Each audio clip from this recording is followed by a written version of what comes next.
Please subscribe to our YouTube channel. Like and share this video.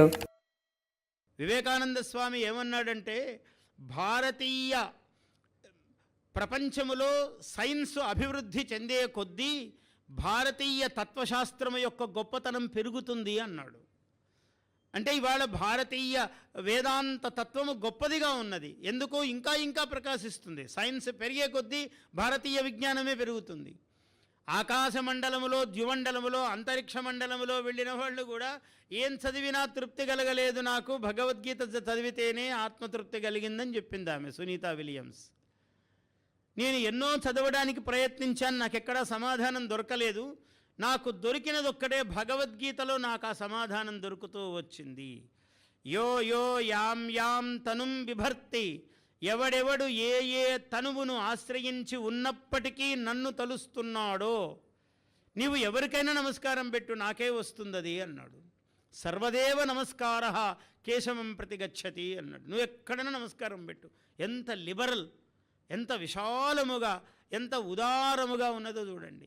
ఎంత ఉదార భావన, ఇంత విశాల భావన ఉంది. నాకే మొక్కు, నేనే దేవుణ్ణి అని అంటే సంకుచితం అయిపోయాడు, ఇరుక్కుపోయాడు అక్కడికి. నువ్వు ఎక్కడన్నా మొక్కురా స్వామి, నేను అశ్వత్థనారాయణ రావి చెట్టుకు మొక్కాను, నేనే రా అక్కడున్నది అన్నాడు. నేను వేప చెట్టుకు మొక్కాను, అక్కడున్నది నేనేరా, నింబవృక్ష రూపంగా నేనే ఉన్నాను. మేడి చెట్టుకు మొక్కాను స్వామి, దత్తాత్రేయుడురా, నేనే ఉన్నాను అక్కడ. మామిడి చెట్టుకు మొక్కాను, మంగళస్వరూపంరా, మంగళతోరణం ఇంటికి కట్టుకుంటావు కదా, నేనే ఉన్నాను అక్కడ. పంచపల్లవములు అన్నారు, మామిడి, మేడి, జువ్వి, రావి, ఇవన్నీ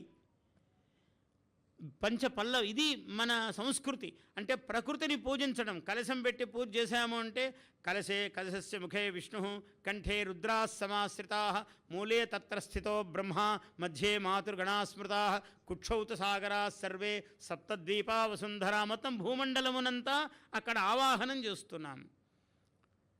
ఆవాహనం చేస్తూ అమ్మవారిని మనం 5 పల్లవములు, పంచపల్లవములు, తమలపాకులు ఇలా పెట్టి పూజ చేస్తున్నాం. గంగే చ యమునే కృష్ణే గోదావరి సరస్వతి నర్మదే సింధు కావేర్యౌ జలేస్మిన్ సన్నిధిం కురు.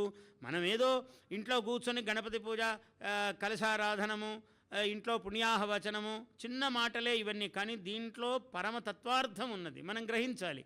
ఎందుకు పుణ్యాహవాచనం? పుణ్యాహం పుణ్యాహం వచ్మి, పుణ్యాహం ఓం పుణ్యాహం అని పలికిస్తాడు బ్రాహ్మణుడు.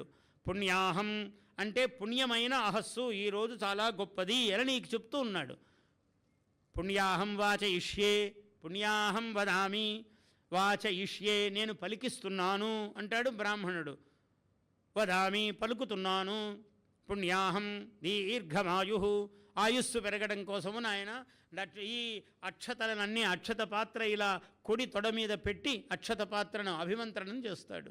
ఇలా చేయి పెట్టి, కుడి చెయ్యి ఎడమ చెయ్యి, ఎప్పుడు ఎడమ చెయ్యి కుడి చేతి మీదకి రారాదు, అది శుభం కాదు. ఇలా ఉంటే శుభం, ఎప్పుడు కుడి పైకి ఉండాలి. ఇట్లా ప్రతి చిన్నది కూడా, ఇవన్నీ భాగవతం ఎందుకు గొప్పది, ఇట్లా ప్రతిదీ చెప్పాడు భాగవతంలో. Please subscribe to our YouTube channel. Like and share this video.